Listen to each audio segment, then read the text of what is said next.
اعوذ باللہ من الشیطان الرجیم بسم اللہ الرحمن الرحیم السلام علیکم ورحمۃ اللہ وبرکاتہ۔ خوش آمدید آپ تمام کا۔ آج جیسا کہ تھمبنیل سے اندازہ ہو گیا ہوگا، وہ عظیم کتاب کہ جس کا ہم آغاز کر رہے ہیں کہ جو ذکر اہل بیت علیہم السلام اور ان کے معجزات کا ایک انمول خزانہ ہے، معجزات آل محمد۔ اگر آپ اس نورانی سفر میں ہمارے ساتھ رہنا چاہتے ہیں تو چینل کو سبسکرائب ضرور کریں، بیل آئیکن کو دبائیں تاکہ ہر آڈیو آپ کو موصول ہو سکے، اور اس کتاب کی جتنی بھی آڈیوز ہیں اس کے لیے آپ پلے لسٹ بنامے معجزات آل محمد میں جا کر ملاحظہ کر سکتے ہیں۔ آج انشاءاللہ کہ ہم اس کتاب کا حصہ نمبر 11واں بیان کریں گے۔ پچھلی جہاں پر ہم نے اختتام کیا تھا اس پہ تھا خطبہ نکاح۔ حضرت جابر بن عبداللہ انصاری کا بیان ہے کہ جب رسول اکرم صلی اللہ علیہ وآلہ وسلم نے حضرت علی الزہرا سلام اللہ علیہ کی شادی کا ارادہ کیا تو آپ نے حضرت علی علیہ السلام سے فرمایا کہ علی، تم مسجد میں جاؤ اور میں بھی تمہارے پیچھے آ رہا ہوں اور لوگوں کی موجودگی میں تیرا خطبہ نکاح پڑھنا چاہتا ہوں۔ میں تیری فضیلت کا ذکر کرنا چاہتا ہوں جس سے تیری آنکھوں کو ٹھنڈک نصیب ہوگی۔ حضرت علی کا بیان ہے کہ میں آنس صلی اللہ علیہ وآلہ وسلم کا فرمان سن کر مسجد کی طرف روانہ ہوا اور میں اتنا خوش تھا کہ اپنی خوشی کو الفاظ میں بیان نہیں کر سکتا۔ راستے میں ابو بکر اور عمر سے ملاقات ہوئی۔ انہوں نے مجھ سے کہا کہ کیا خبر ہے؟ میں نے کہا رسول خدا فاطمہ سے میری شادی کر رہے ہیں۔ انہوں نے فرمایا ہے کہ اللہ نے میری شادی فاطمہ سے کر دی ہے اور اس وقت رسول خدا میرے پیچھے آنے ہی والے ہیں اور وہ لوگوں کے سامنے خطبہ نکاح بیان فرمائیں گے۔ میری یہ بات سن کر وہ دونوں بہت خوش ہوئے اور وہ بھی میرے ساتھ مسجد چلے آئے۔ ابھی ہم آ کر مسجد میں بیٹھے ہی تھے کہ رسول تشریف لائے اور آپ کا چہرہ مبارک خوشی اور مسرت کے جذبات سے چمک رہا تھا۔ آپ نے بلال، مقداد، ابو ذر کو صدا دی۔ تینوں نے لبیک کہی اور آپ کے سامنے آ کر بیٹھ گئے۔ آپ نے ان تینوں سے فرمایا کہ تم مدینے کی گلیوں اور بازاروں میں جاؤ اور مہاجرین و انصار کو بلا کر لاؤ۔ وہ تینوں چلے گئے اور جب کچھ دیر کے بعد تمام مہاجرین و انصار مسجد میں جمع ہوئے تو آپ ممبر پر رونق افروز ہوئے اور ممبر کے آخری زینے کو رونق بخشی اور آپ نے یہ خطبہ دیا: تمام تعریفیں اللہ کے لیے ہیں کہ جس نے آسمانوں کو بلند کیا، انہیں بنایا، جس نے زمین کو پھیلایا، بچھایا، جس نے پہاڑوں کی میخیں لگا کر اسے مضبوط کیا، جس نے زمین سے پانی نکالا اور چراگاہیں بنائی جو کہ وصف بیان کرنے والوں کی صفات سے بلند و بالا ہیں اور جو بولنے والوں کی زبان وصف سے بلند مرتبہ ہے، جس نے جنت کو متعین کا بدلہ قرار دیا ہے اور جس نے جنت کو متقین کا بدلہ قرار دیا اور دوزخ کو ظالموں کے لیے باعث عذاب بنایا، مجھے کافروں کے لیے عذاب اور مومنین کے لیے شفاعت بنا کر بھیجا ہے۔ بندگان خدا، تم لوگ ایسے گھر میں قیام پذیر ہو جو کہ دشمن امیدوں اور مقرر کردہ میعاد اور صحت اور بیماریوں کا گھر ہے۔ یہ زوال اور حالات کے الٹنے پلٹنے کا گھر ہے۔ حالات کی تبدیلی کو یہاں سے روانگی کا سبب بنایا گیا ہے۔ اللہ اس شخص پر رحم کرے کہ جو اپنی امیدوں کو محدود رکھے اور عمل کے لیے کوشاں رہے اور جو اپنی ضروریات سے زائد مال کو راہ خدا میں خرچ کرے اور جو اس کی غذا سے دولت بچ جائے اسے اپنے فقر و احتیاج کے دن قیامت کے لیے آگے بھیج دے۔ وہ ایسا دن ہوگا کہ اس میں مرنے والوں کو جمع کیا جائے گا، خدا کے سامنے آوازیں پست ہوں گی، اولاد اور مائیں ایک دوسرے سے بیگانہ ہوں گے، اور تو لوگوں کو نشے کی حالت میں دیکھے گا جبکہ وہ نشے میں نہیں ہوں گے۔ اس دن خدا سب کو پورا پورا بدلہ دے گا اور لوگوں کو معلوم ہو جائے گا کہ خدا یقیناً برحق اور حق کا ظاہر کرنے والا ہے۔ اس دن کو یاد کرو جب ہر نفس اپنے نیک اعمال کو بھی حاضر پائے گا، اعمال بد کو بھی حاضر پائے گا، اور وہ انہیں دیکھ کر تمنا کرے گا کہ کاش اس کے اور ان برے اعمال کے درمیان طویل فاصلہ ہوتا۔ جو کوئی ذرہ برابر نیکی کرے گا وہ اسے دیکھ لے گا اور جو ذرہ برابر برائی کرے گا وہ اسے دیکھ لے گا۔ اس دن نسب باطل ہو جائیں گے، اسباب کاٹ دیے جائیں گے۔ اس دن مجرموں کے لیے حساب بڑا سخت ہوگا، انہیں عذاب کی طرف دھکیل دیا جائے گا۔ اس دن جسے دوزخ سے بچا لیا گیا جنت میں بھیج دیا گیا تو وہ کامیاب ہے اور دنیاوی زندگی تو صرف دھوکے کا سامان ہے۔ لوگوں، انبیاء اللہ کی زمین پر حجت ہوتے ہیں، اس کی کتاب کے تحت گفتگو کرتے ہیں، اس کی وحی کے مطابق عمل کرتے ہیں۔ اللہ تعالیٰ نے مجھے حکم دیا کہ میں اپنی صاحبزادی فاطمہ کی تزویج اپنے بھائی اور اپنے ابن ام اور اپنے وارث علی ابن ابی طالب سے کر دوں، اور اللہ تعالیٰ نے ملائکہ کو گواہ بنا کر آسمانوں میں اس کی تزویج کر چکا ہے۔ مجھے حکم ہے کہ میں زمین پر اس کی تزویج کروں اور میں تمہیں اس کا گواہ بناتا ہوں۔ اس کے بعد حضور صلی اللہ علیہ وآلہ وسلم نے خطبہ تمام کیا اور حضرت علی علیہ السلام سے فرمایا کہ تم اٹھو اور اپنی طرف سے خطبہ دو۔ حضرت علی علیہ السلام نے عرض کی، یا رسول اللہ، کیا میں آپ کی موجودگی میں خطبہ دوں؟ رسول نے کہا، میرے پروردگار نے مجھے حکم دیا ہے کہ میں تجھے خطبہ پڑھنے کا حکم دوں۔ اگر اللہ نے حضرت داؤد علیہ السلام کو جنت کا خطیب نہ بنایا ہوتا تو تم جنت کے خطیب ہوتے۔ پھر حضور صلی اللہ علیہ وآلہ وسلم نے فرمایا، لوگوں، اپنے نبی کی بات سنو، اللہ نے بہت سے نبی بھیجے اور ہر نبی کا کوئی نہ کوئی وصی ہے، اور میں تمام انبیاء سے افضل اور میرا وصی تمام اوصیاء سے افضل ہے۔ پھر آپ خاموش ہو گئے اور حضرت علی علیہ السلام نے یہ خطبہ پڑھا۔ تمام تعریفیں اللہ کے لیے کہ جس نے اہل خرد مخلوق کو فوات علم کا الہام فرمایا اور اپنی عظمت کی ضیاءپاشیوں سے اہل تقوی کے دلوں کو منور کیا، اپنے دلائل احکام کے ذریعے سے سالکین کی راہوں کو واضح کیا، اور میرے ابن محمد مصطفیٰ صلی اللہ علیہ وآلہ وسلم کے ذریعے سے تمام جہانوں پر فخر و ابتہاج کیا۔ ان کی دعوت تمام ملحدین کی دعوتوں پر غالب رہی، ان کی بات باطل پرستوں کے باطل پر فائق رہی، اور اللہ نے انہیں انبیاء کا خاتم، مرسلین کا سردار بنایا۔ رسول خدا نے اپنے رب کے پیغام کی تبلیغ کی اور خدا کے حکم کو واضح کیا۔ تمام تعریفیں اللہ کے لیے جس نے بندوں کو اپنی قدرت سے پیدا کیا، اپنے دین کے ذریعے انہیں عزت بخشی، اپنے نبی محمد مصطفیٰ صلی اللہ علیہ وآلہ وسلم کے ذریعے سے انہیں لائق تکریم بنایا۔ چنانچہ اس نے اپنے بندوں پر رحم کیا، انہیں کرامت و شرافت اور عظمت عطا فرمائی۔ اللہ کی نعمات احسانات پر اس کی حمد۔ میں گواہی دیتا ہوں اللہ کے علاوہ کوئی معبود نہیں۔ میں یہ شہادت از روئے اخلاص دیتا ہوں کہ جو اس کی رضا کا ذریعہ ہے، اور اللہ کی درود ہو حضرت محمد مصطفیٰ پر، اللہ ان پر ایسی درود بھیجے جو کہ قرب کا ذریعہ ہو۔ اس حمد و ثنا اور درود کے بعد تمہیں معلوم ہونا چاہیے کہ نکاح ایک ایسی چیز ہے کہ جس کا اللہ نے حکم دیا، اور ہماری یہ مجلس بھی اس نکاح کے لیے ہے جس کا اس نے فیصلہ کیا اور جس پر وہ راضی ہوا۔ اللہ کے رسول حضرت محمد بن عبداللہ جو کہ اس مجلس میں موجود ہیں، انہوں نے میری تزویج اپنی دختر فاطمہ کے ہاتھ 400 درہم حق مہر کے بدلے میں کی۔ میں اس پر راضی ہوں، تم ان سے بھی پوچھ لو۔ حاضرین نے کہا، یا رسول اللہ، کیا آپ کی طرف سے یہی حق مہر مقرر ہوا؟ حضور نے فرمایا، جی ہاں۔ پھر تمام حاضرین نے کہا کہ اللہ زوجین پر برکت نازل کرے اور ان کے خاندان کو یکجا رکھے۔ حضرت ابوذر نے کہا کہ رسول اکرم صلی اللہ علیہ وآلہ وسلم نے فرمایا کہ ملائکہ نے بارگاہ احادیث میں فریاد کی کہ پروردگار، ہمیں فاطمہ زہرا کا حق مہر تو بتا، کیونکہ وہ تیری پیاری کنیز ہے۔ اللہ تعالیٰ نے فرمایا کہ میرے ملائکہ اور آسمانی مخلوق، میں تمہیں گواہ بنا کر کہتا ہوں کہ میں نے نصف دنیا کو فاطمہ بنت محمد کا حق مہر قرار دیا ہے۔ امام محمد باقر علیہ السلام نے وَإِذَا اسْتَسْقَىٰ مُوسَىٰ لِقَوْمِهِ کی تفسیر کرتے ہوئے قوم موسیٰ کو جب دھوپ اور پیاس نے ستایا تو انہوں نے حضرت موسیٰ سے شکایت کی، اور حضرت نے اللہ سے پانی طلب کیا تو خدا نے حکم دیا کہ پتھر پر عصا مارو۔ آپ نے عصا مارا تو 12 چشمے پھوٹ پڑے۔ حضرت موسیٰ کی قوم نے تو اپنے نبی سے پانی طلب کیا تھا، جبکہ امت مصطفیٰ کے کچھ افراد نے ابدی ہدایت کے لیے حضور سے درخواست کی اور کہا، یا رسول اللہ، ہر نبی کا کوئی نہ کوئی وصی ہوتا ہے۔ آپ کی زبانی ہمیں یہ تو معلوم ہو چکا کہ آپ کے وصی علی ہیں، لیکن آپ بیان کریں کہ ان کے بعد امام کون ہوں گے۔ اللہ تعالیٰ نے یہی سوال اللہ تعالیٰ سے رسول اللہ صلی اللہ علیہ وسلم نے یہی سوال اللہ تعالیٰ سے کیا تو اللہ نے آپ کو وحی فرمائی کہ میں نے اپنے عرش کے زیر سایہ علی کی فاطمہ سے شادی کی۔ میں نے جبرائیل کو زہرا کا خطیب فرمایا اور میکائیل کو ان کا ولی، اسرافیل نے علی کا وکیل بن کر قبول کیا۔ پھر میں نے شجرہ طوبہ کو حکم دیا تو اس نے آبدار موتی، در، یاقوت، سرخ سبز، زبرجد کو نچھاور کیا۔ میں نے زہرا کا حق مہر، دنیا کا خمس اور جنت کے 2/3 حصے مقرر کیے۔ فرات، نیل، دجلہ، دریائے بلخ کو اس کا حق مقرر کیا، اور محمد آپ 400 درہم حق مہر کے عوض زہرا کا نکاح علی سے کر دیں۔ جب آپ علی اور زہرا کی شادی کریں گے تو صلب علی سے 11 امام پیدا ہوں گے، اور ان میں سے ہر فرد اپنے زمانے کا سردار ہوگا۔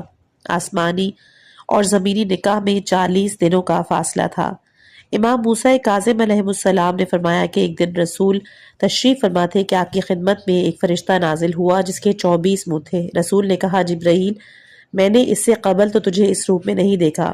فرشتے نے کہا کہ یا رسول اللہ، میں جبرائیل نہیں ہوں، میرا نام محمود ہے، اور اللہ نے مجھے روانہ کیا ہے کہ میں نور کا نکاح نور سے کر دوں۔ حضور صلی اللہ علیہ وآلہ وسلم نے فرمایا کہ اس سے تمہاری کیا مراد ہے؟ تو فرشتے نے کہا کہ میں فاطمہ اور علی کا نکاح کرنے آیا ہوں۔ جب فرشتہ جانے لگا تو حضور نے دیکھا کہ اس کے شانوں کے درمیان لکھا تھا محمد رسول اللہ و علی وسیع، محمد اللہ کے رسول اور علی ان کے وسیع ہیں۔ رسول نے کہا یہ عبارت کب سے تحریر ہوئی؟ فرشتے نے کہا کہ آدم کی تخلیق سے 2,20,000 سال پہلے یہ عبارت لکھی گئی تھی۔ علی علیہ السلام آسمانوں کی زینت ہیں۔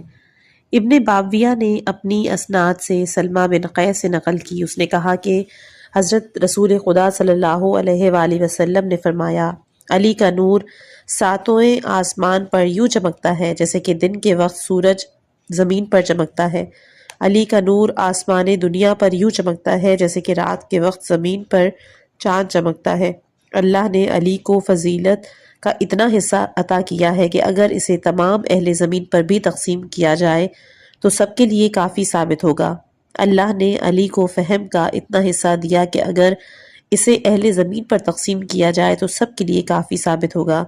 علی کی نرمی لوط کی نرمی کے مشابہ ہے، علی کا خلق یحییٰ کے خلق کے مشابہ ہے، علی کا زہد ایوب کے زہد کے، اور علی کی سخاوت ابراہیم کی سخاوت کے، علی کی شان و شوکت سلیمان کی شان و شوکت، اور علی کی قوت داؤد کی قوت کے مشابہ ہے۔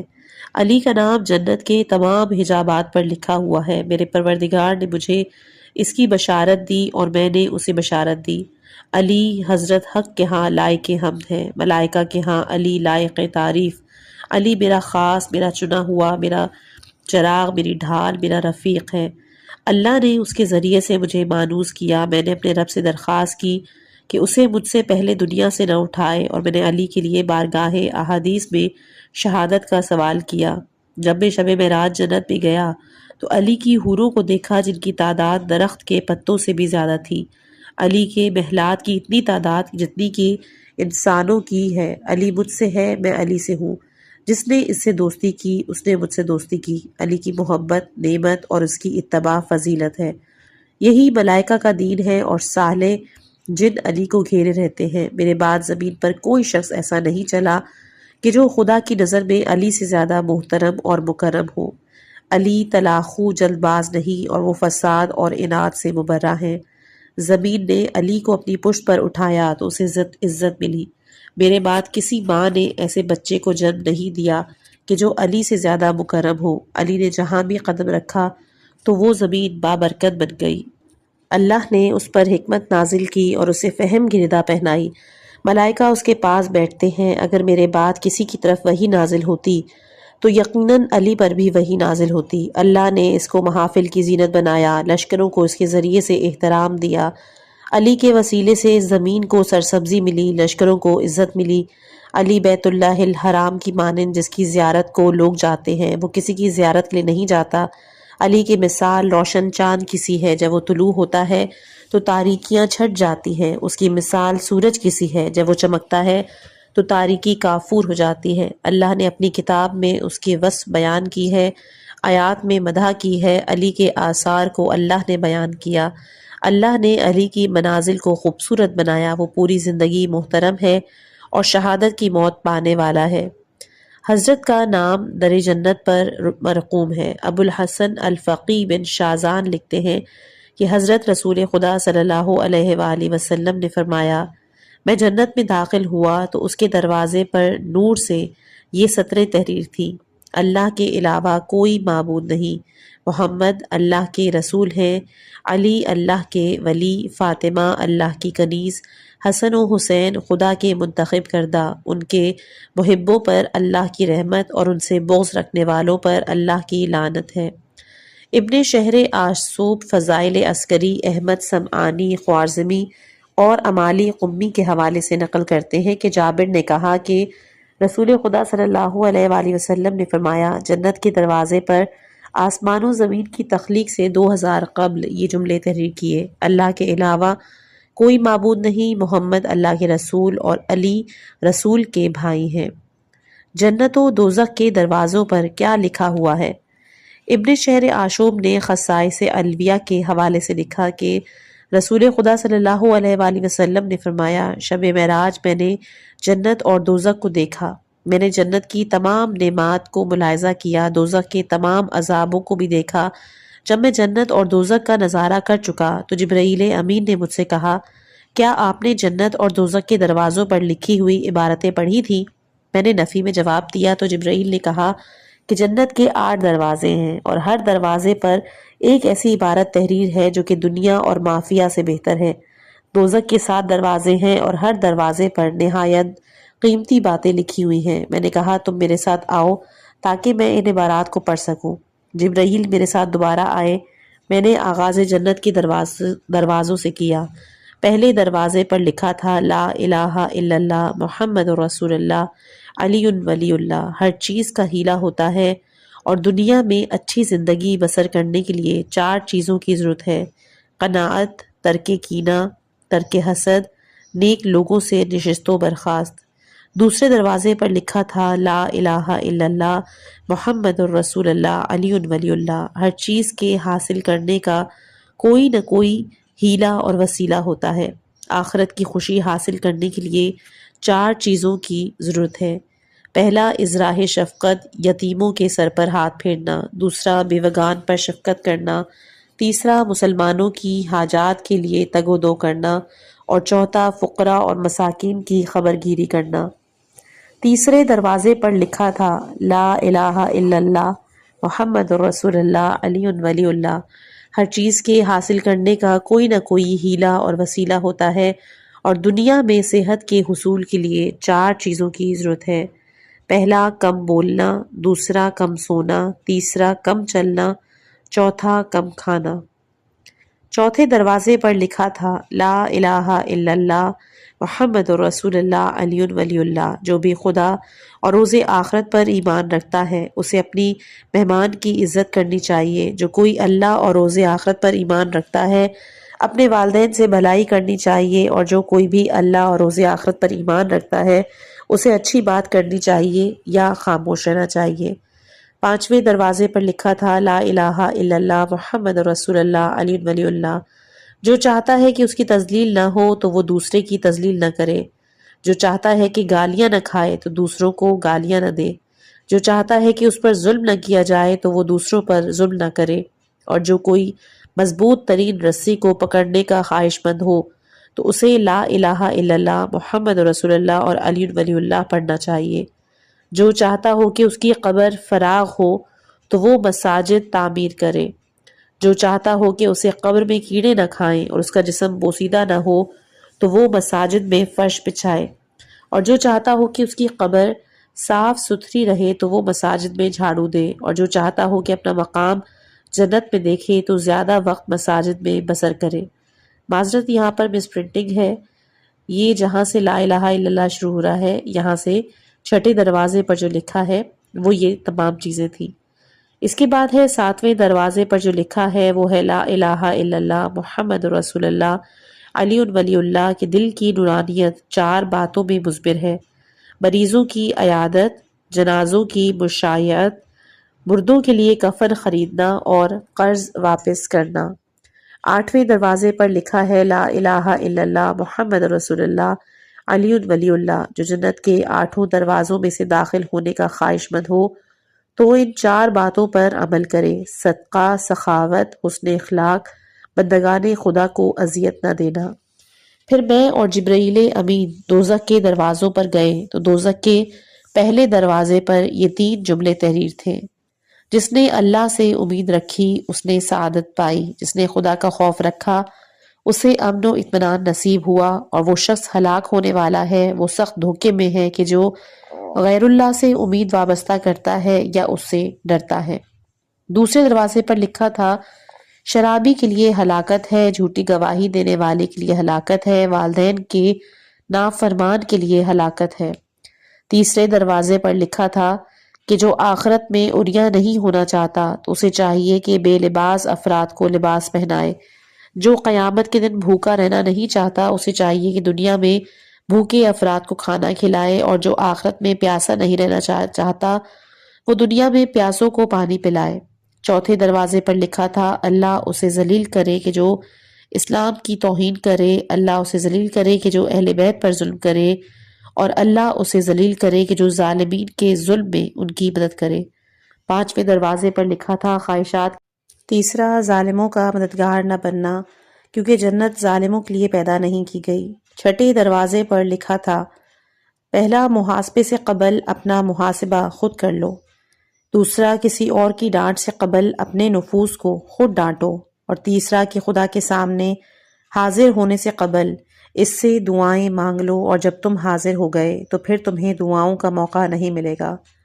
دوزخ کے ساتویں دروازے پر یہ 3 کلمات لکھے ہوئے تھے، پہلا، میں تہجد گزاروں پر حرام ہوں۔ دوسرا، میں روزے داروں پر حرام ہوں۔ تیسرا، میں صدقہ دینے والوں پر حرام ہوں۔ دروازہ جنت کے حلقے سے یا علی کی صدا ابن بابویہ نے اپنی اسناد کے ساتھ رسول خدا صلی اللہ علیہ وآلہ وسلم سے روایت کی، اور آپ نے فرمایا، دروازہ جنت کا کنڈا سرخ یاقوت کا ہوگا اور وہ سونے کے دروازے پر لگا ہوگا، اور جب کنڈا دروازے پر لگے گا تو اس وقت یا علی کی صدا سنائی دے گی۔ حب علی اور جنت۔ موفق بن احمد نے اپنی اسناد سے رسول خدا صلی اللہ علیہ وآلہ وسلم سے نقل کیا کہ آپ نے فرمایا کہ علی ابن ابی طالب کی محبت ایک درخت ہے کہ جو بھی اس کی ٹہنی پہ چمٹ گیا وہ جنت میں چلا گیا۔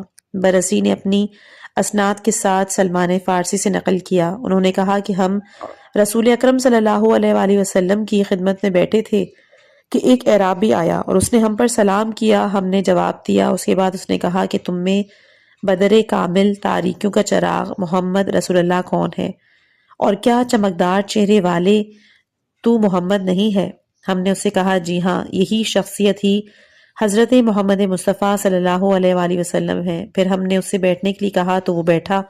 اس نے کہا محمد، میں آپ کو دیکھے بغیر آپ پر ایمان لایا اور آپ سے ملے بغیر آپ کی تصدیق کی، لیکن مجھے ایک بات کی اطلاع ملی ہے۔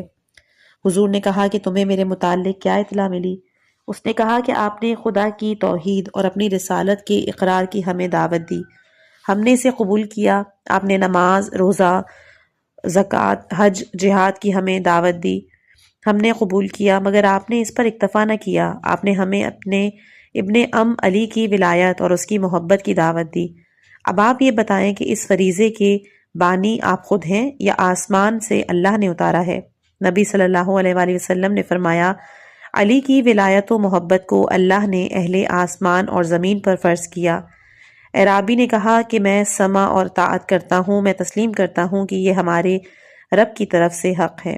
نبی نے فرمایا کہ اللہ نے علی کو 5 ایسی خصوصیات عطا کی ہیں کہ جن میں سے ایک ایک خاصیت دنیا اور مافیہ سے بہتر ہے، اگر تم چاہو تو میں تجھے بیان کروں۔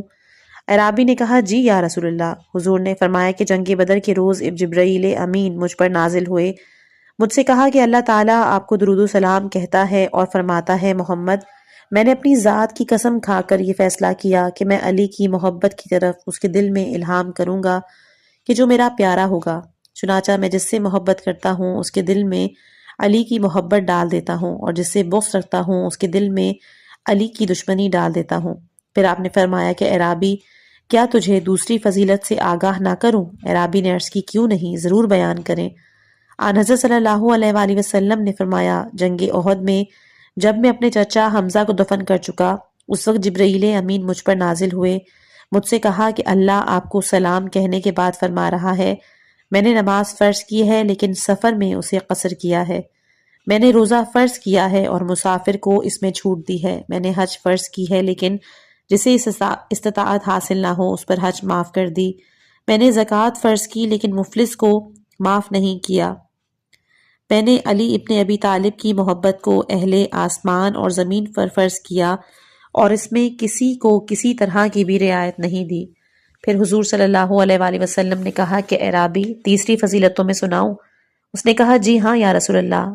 پھر فرمایا کہ اللہ نے تمام مخلوقات کا کسی نہ کسی کو سردار مقرر کیا، چنانچہ گدھ پرندوں کا سردار ہے، بیل جانوروں کا، شیر درندوں کا، جمعہ دنوں کا سردار ہے، ماہ رمضان تمام مہینوں کا، اسرافیل ملائکہ کا سردار، آدم انسانوں کے سردار، میں محمد انبیاؤں کا سردار، اور علی اوصیاء کا سردار ہے۔ پھر حضور نے کہا کہ اعرابی تجھے علی کی چوتھی خصوصیت سناؤں؟ اعرابی نے کہا جی ہاں یا رسول اللہ۔ حضور نے کہا کہ محبت علی ابن ابی طالب ایک ایسا شجر ہے جس کی جڑ جنت میں ہے اور اس کی ٹہنیاں دنیا میں، لہٰذا جو دنیا میں رہ کر ان ٹہنیوں سے تمسک کرے گا اللہ اسے جنت میں داخل کرے گا، اور بغض علی ایک ایسا شجر ہے جس کی جڑ دوزخ میں ہے اور اس کی شاخیں دنیا میں، جس نے دنیا میں رہ کر اس ٹہنی کو پکڑا تو اللہ اسے دوزخ میں ڈال دے گا۔ پھر حضور صلی اللہ علیہ وآلہ وسلم نے کہا اعرابی کیا پانچویں خصوصیت سنو گے؟ اعرابی نے کہا جی ہاں یا رسول اللہ۔ حضور نے کہا کہ جب قیامت کا دن ہوگا تو عرش کی دائیں طرف میرے لیے ممبر نصب کیا جائے گا، پھر میرے ہی ممبر کے سامنے ابراہیم علیہ السلام کے لیے ممبر نصب کیا جائے گا، پھر ایک روشنی اور بلند و بالا کرسی لائی جائے گی جسے کرسی کرامت کہا جائے گا، اور اس کرسی کو میرے اور ابراہیم کے ممبروں کے درمیان نصب کیا جائے گا، چنانچہ میں اور ابراہیم ممبروں پر بیٹھیں گے اور علی ابن ابی طالب اس نورانی کرسی پر بیٹھیں گے، اور علی ہم دونوں کے درمیان بڑا ہی حسین دکھائی دے گا۔ پھر حضور صلی اللہ علیہ وآلہ وسلم نے اعرابی سے فرمایا اعرابی علی سے محبت رکھ، علی کی محبت حق ہے، اللہ تعالیٰ علی کے محبوں سے محبت کرتا ہے، علی میرے ساتھ ایک ہی قصر میں ہوگا۔ اعرابی نے کہا کہ میں ہمیشہ اللہ، اس کے رسول اور ان کے ابن ام کی اطاعت کرتا رہوں گا۔ حوروں کے چہروں کی تحریر۔ جامع الاخبار میں مرقوم ہے کہ نبی اکرم صلی اللہ علیہ وآلہ وسلم نے فرمایا جو کوئی بسم اللہ الرحمن الرحیم پڑھے تو اللہ تعالیٰ جنت میں اس کے لیے 70,000 سرخ یاقوت کے محل بنائے گا، ہر محل میں 70,000 سفید موتیوں کے گھر ہوں گے، ہر گھر میں 70,000 زبرجد کے تخت ہوں گے، ہر تخت پر 70,000 سندس و استبرق کے بستر ہوں گے، اس پر بڑی آنکھوں والی حور بیٹھی ہوگی جس کی درو یاقوت سے گندی ہوئی 70,000 مینڈیاں ہوں گی، اس کے دائیں رخسار پر محمد رسول اللہ اور بائیں رخسار پر علی ولی اللہ، اور اس کی پیشانی پر حسن، تھوڑی پر حسین، اور اس کے ہونٹوں پر بسم اللہ الرحمن الرحیم لکھی ہوئی ہوگی۔ ایک سائل نے پوچھا یا رسول اللہ یہ کس کو ملے گی؟ آپ نے فرمایا کہ جو احترام و تعظیم سے بسم اللہ الرحمن الرحیم پڑھے گا۔ آپ علیہ السلام کا نام اشجار جنت اور ابواب جنت اور ارض و سما پر مرقوم۔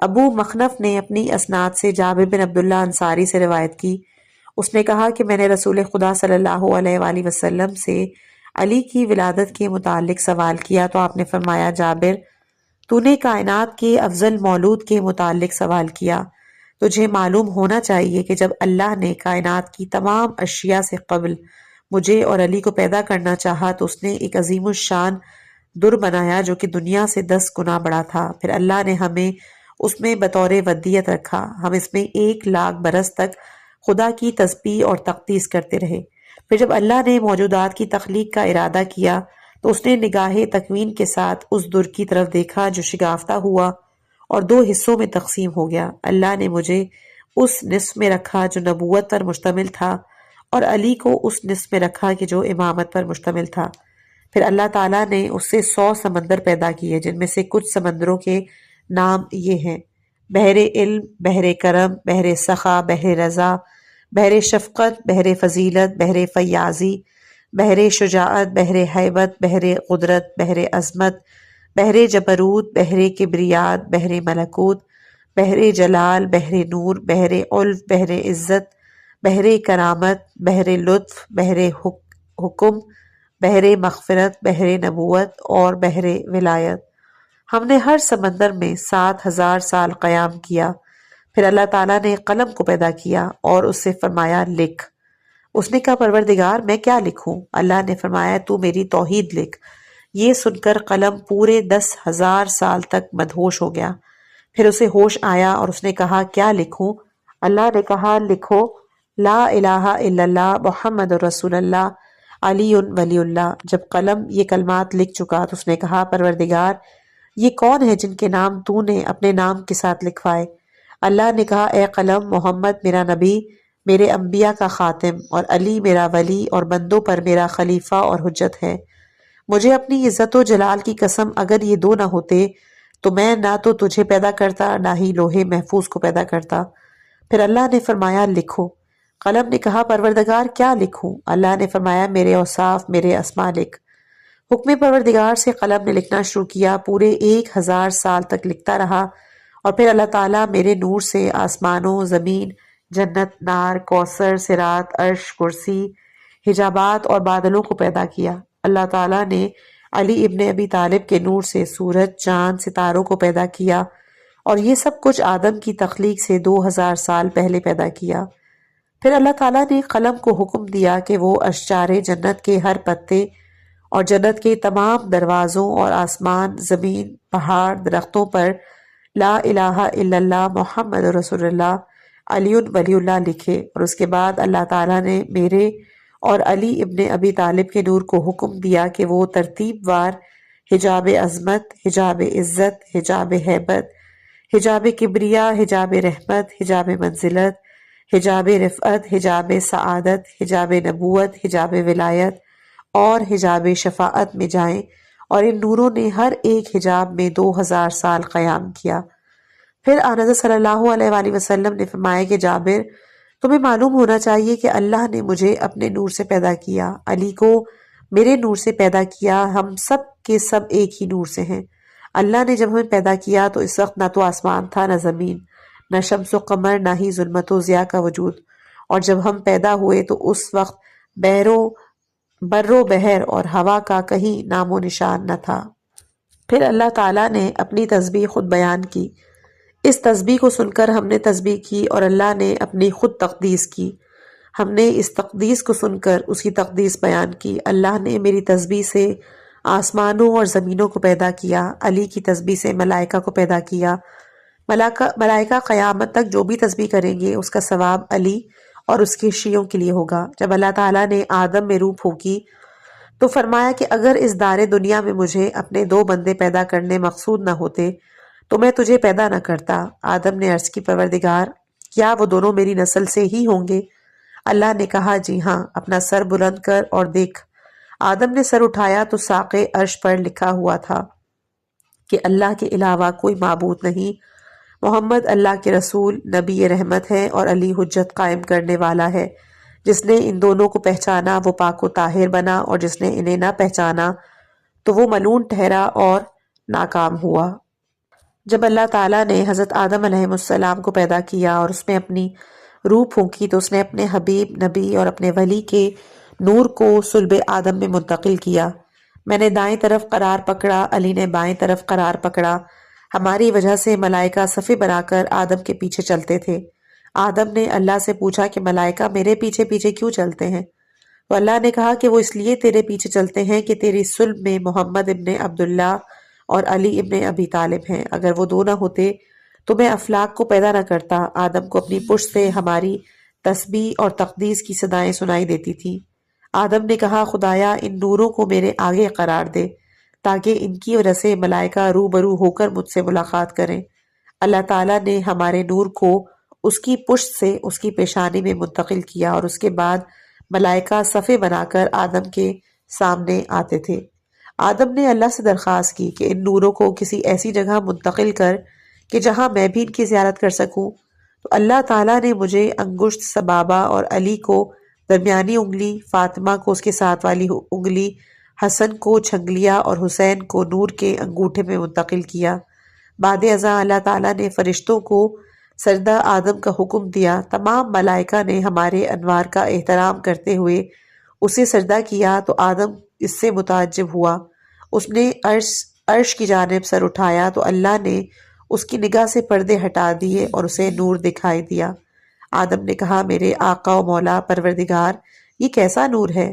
اللہ نے فرمایا یہ میری مخلوق میں سے میرے پسندیدہ ترین فرد محمد کا نور ہے۔ آدم نے میرے نور کے پہلو میں ایک اور نور دیکھا تو پوچھا کہ یہ کس کا نور ہے؟ اللہ نے فرمایا یہ علی ابن ابی طالب کا نور ہے، یہ میرا ولی، میرے دین کا ناصر۔ آدم کو 2 انوار کے ساتھ 3 اور انوار دکھائی دیے۔ انہوں نے پوچھا خدایا یہ نور کن افراد کے ہیں؟ تو اللہ نے فرمایا کہ یہ فاطمہ کا نور ہے، اس سے محبت کرنے والے دوزخ سے آزاد کر دیے جائیں گے، اور یہ دو نور اس کے دو فرزندوں حسن و حسین کے ہیں۔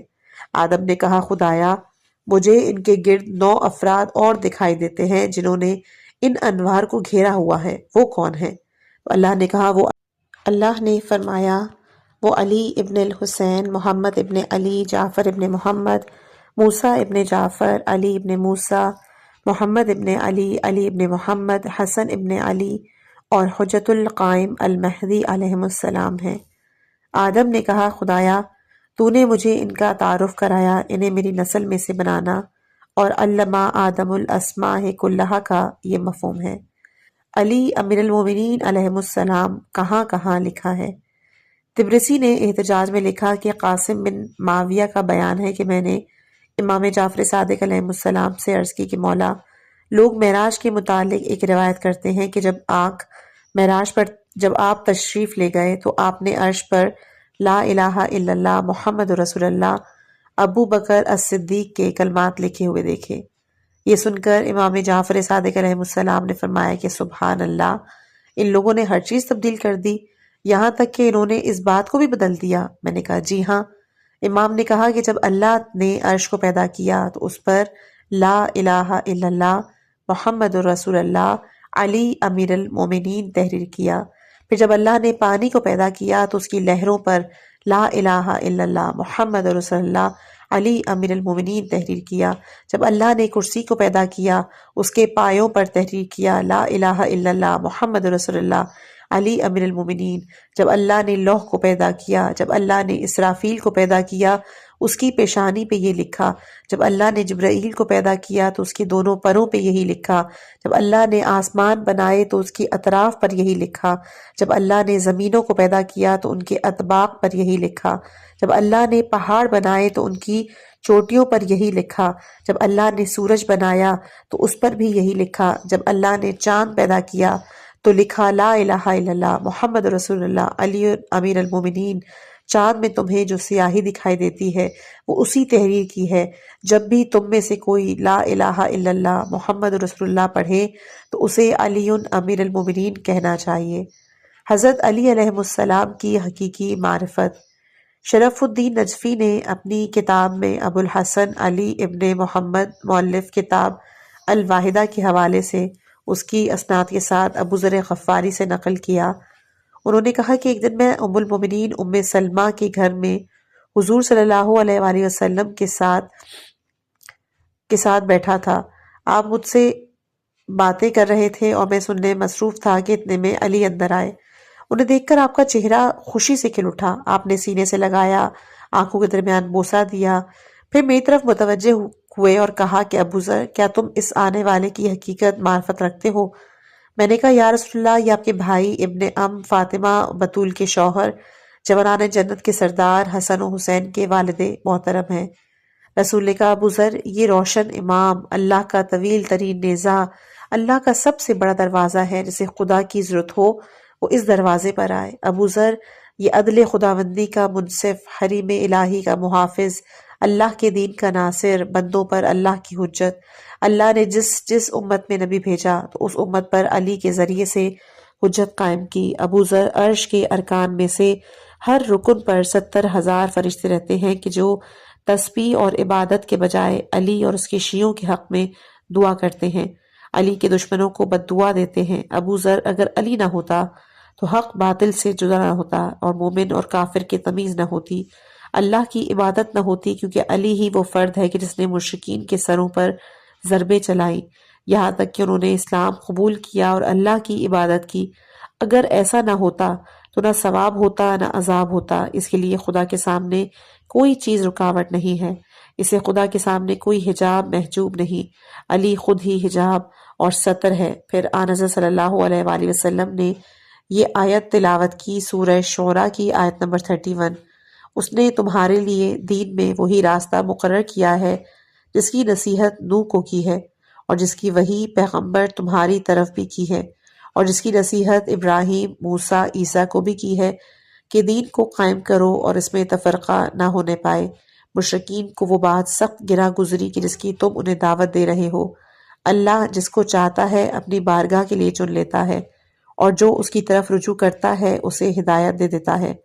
ابو ذر: اللہ تعالیٰ اپنے ملک و وحدانیت میں منفرد ہے۔ اس نے اپنے مخلص بندوں کو اپنی ذات کی معرفت عطا کی ہے اور ان کے لیے اپنی جنت کو مباح کیا۔ اللہ جس کو ہدایت کرنا چاہتا ہے تو اسے علی کی ولایت کی معرفت عطا کر دیتا ہے، اور جس کے دل کو تباہ کرنا چاہتا ہے اسے اس کی معرفت سے روک لیتا ہے۔ ابو ذر: یہ ہدایت کا پرچم، تقوی کا کلمہ، مضبوط رسی اور یہ وہی کلمہ ہے جو کہ اللہ نے متقین کے لیے لازم کیا۔ جس نے اس سے محبت کی وہ مومن بنا، جس نے بغض رکھا وہ کافر بنا، جس نے ولایت کو چھوڑا گمراہ اور گمراہ کنندہ بنا، جس نے اس کی ولایت کا انکار کیا وہ مشرک بنا۔ ابو ذر: قیامت کے دن ولایت علی کے منکر کو بہرا، گونگا اور اندھا بنا کر لایا جائے گا اور اسے ظلمات قیامت میں پھینک دیا جائے گا۔ وہ ندا کرے گا کہ ہائے حسرت، میں نے جنوب خداوندی میں رہ کر کیا تفرید کی۔ اس کی گردن میں نارے دوزخ کا طوق ہوگا اور اس طوق کی 300 کڑیاں ہوں گی، ہر کڑی پر ایک شیطان ہوگا جو اس کے چہرے پر تھوک رہا ہوگا۔ ابو ذر نے کہا: میرے ماں باپ آپ پر قربان، کچھ اور فرمائیں۔ رسول خدا صلی اللہ علیہ وآلہ وسلم نے فرمایا کہ جب مجھے معراج ہوئی اور میں آسمان دنیا پر پہنچا تو ایک فرشتے نے اذان و اقامت کہی۔ جبرائیل نے میرے ہاتھ سے پکڑ کر مجھے آگے کھڑا کیا اور اس نے مجھ سے کہا: محمد، آپ نماز پڑھائیں۔ فرشتوں کو مدت سے آپ کی اقتداء میں نماز پڑھنے کا اشتیاق ہے، چنانچہ میں نے نماز پڑھائی۔ میرے پیچھے ملائکہ کی 70 صفوں نے نماز ادا کی اور ان کی ایک ایک صف مشرق و مغرب تک پھیلی ہوئی تھی۔ ان کی تعداد کو بس خدا ہی بہتر جانتا ہے جس نے انہیں پیدا کیا۔ جب میں نے نماز مکمل کی تو فرشتوں کا ایک گروہ میرے قریب آیا، انہوں نے مجھے سلام کیا۔ سلام کے بعد انہوں نے کہا کہ ہمیں آپ سے کام ہے۔ میں یہ سمجھا کہ شاید یہ مجھ سے شفاعت کی درخواست کریں گے، کیونکہ اللہ تعالیٰ نے تمام انبیاءوں میں سے شفاعت اور حوض کوثر کے لیے میرا انتخاب کیا۔ میں نے ملائکہ سے کہا: تمہاری کیا حاجت ہے؟ انہوں نے کہا: ہماری حاجت بس یہی ہے کہ جب آپ زمین پر تشریف لے جائیں تو ہماری طرف سے علی کو ہمارے سلام پہنچائیں، ان سے کہیں کہ ہمیں ان کی زیارت کا بہت اشتیاق ہے۔ میں نے کہا: میرے رب کے ملائکہ، کیا تم ہماری حقیقی معرفت رکھتے ہو؟ انہوں نے کہا: یا رسول اللہ، ہم بھلا آپ کی معرفت سے کیوں کر محروم رہ سکتے ہیں، جبکہ آپ تو اللہ کی پہری نوری مخلوق ہیں۔ اللہ نے آپ کو اشباہ نور بنایا، نور سے بنایا، نور میں بنایا، نور اللہ سے بنایا، اور اللہ نے اپنی تسبیح و تقدیس و تکبیر کے لیے تمہارے لیے عالم ملکوت میں نشست گاہیں بنائیں۔ پھر اس نے جس طرح چاہا ملائکہ کو مختلف انوار سے پیدا کیا۔ ہم پیدا ہونے کے بعد آپ کے پاس سے گزرتے تھے تو اس وقت آپ اللہ کی تسبیح، تقدیس، کبریائی ہم بیان کر رہے ہوتے تھے، اور ہم بھی آپ کی تسبیح سن کر اللہ کی تسبیح کرتے، آپ کی تقدیس سن کر ہم بھی تقدیس کرتے، آپ سے اللہ کی کبریائی سن کر ہم بھی اللہ کی کبریائی بیان کرتے، آپ سے اللہ کی حمد سن کر ہم بھی اللہ کی حمد کرتے۔ اللہ کی طرف سے جو بھی نعمت نازل ہوئی وہ آپ پر ہی ہوئی، جو تسبیح اور تقدیس اللہ کی طرف کی گئی وہ آپ کی طرف سے کی گئی، اسی لیے ہم آپ کی معرفت سے بے بہرا کیسے ہو سکتے ہیں۔ پھر میں دوسرے آسمان پر گیا، وہاں بھی ملائکہ نے مجھ سے وہی درخواست کی کہ جو کہ آسمان اول کے ملائکہ نے کی تھی۔ میں نے ان سے کہا: کیا تمہیں ہماری حقیقی معرفت حاصل ہے؟ ملائکہ نے کہا کہ ہم آپ کی معرفت سے بھلا کیوں کر محروم رہ سکتے ہیں، جبکہ آپ تو اللہ کی مخلوق میں سے ان کے چنے ہوئے افراد ہیں۔ آپ اللہ کے علم کے خازن، اللہ کی مضبوط رسی ہیں، اور آپ خدا کی سب سے بڑی حجت ہیں۔ آپ ہی عالم اور اصول علم ہیں۔ آپ ہماری طرف سے علی کو سلام پہنچائیں۔ پھر میں تیسرے آسمان پر گیا، وہاں کے فرشتوں نے بھی مجھ سے وہی بات کہی جو پہلے آسمان کے فرشتے نے کہی۔ میں نے ان سے کہا: کیا تم ہمارے حقیقی معرفت رکھتے ہو؟ انہوں نے کہا کہ ہم آپ کی معرفت سے نابلد کیوں کر رہ سکتے ہیں، جبکہ آپ باب المقام اور حجت الحزام ہیں، اور علی دابت الارض ہیں۔ وہ فیصلہ کرنے والے قاضی ہیں، وہ صاحب عصا ہیں۔ کل کو انہوں نے ہی دوزخ کو تقسیم کرنا ہے۔ علی کشتی نجات ہیں، جو اس پر سوار ہوگا نجات پائے گا، اور جو پیچھے رہ جائے گا وہ دوزخ میں جا گرے گا۔ آپ ہماری طرف سے علی کو بعد ازاں میں چوتھے آسمان پر پہنچا تو وہاں کے فرشتوں نے بھی مجھ سے وہی کہا جو پہلے 3 آسمانوں کے فرشتوں نے مجھ سے کہا، اور جب میں نے ان سے سوال کیا تو فرشتوں نے کہا کہ ہم آپ کی معرفت سے جاہل کیسے رہ سکتے ہیں، جبکہ آپ شجرہ نبوت، بیت رحمت، معدن رسالت، ملائکہ کی آمد و رفت کا مقام، اور جبرائیل آسمانی وحی لے کر آپ کے ہی پاس آتا ہے۔ آپ ہماری طرف سے علی کو سلام پہنچائیں۔